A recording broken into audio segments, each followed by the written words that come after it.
Kalispera. Dali są my ze Patra. Tutaj schody świętego Mikołaja. Słynny punkt góry. Jońskie Morze. Słynne zachody słońca. Czemu świętego Mikołaja? W dole jest cerkiew świętego Mikołaja. Cerkwie tu są 3 cerkwi. Jeden katolicki kościół pod wezwaniem świętego Andrzeja. Wczoraj, jak wam pokazywał, prawosławno cerkiew świętego Andreasa. No ja, to nie ma jak w Albanii, co we Durres mamy 2 meczety, jeden katolicki kościół, jeden prawosławny kościół. We głównym mieście, w Tiranie też 2 meczety, jeden katolicki kościół, jeden prawosławny kościół. No nie wiem jak na Stadtajlach, ale godą w centrum. Ja, to już my go dali.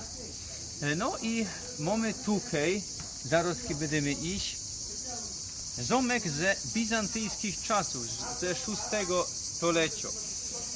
Ja, co żech czytał, powstał on na placu dawnego Forum Romanum, no bo miasto ma, wiadomo jak wesołki Grecji, starożytne korzenie. A dali ponoć jeszcze jakiś grecki stadion, greckie akwedukty, dali jeszcze amfiteatr, teatr tak richtig, ale remontowany, nie idzie zwiedzać.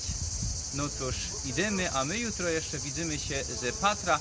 Przypominam, jutro nie ma regularnego filmu. Regularny film ze Goczałkowic tym razem będzie za tydzień.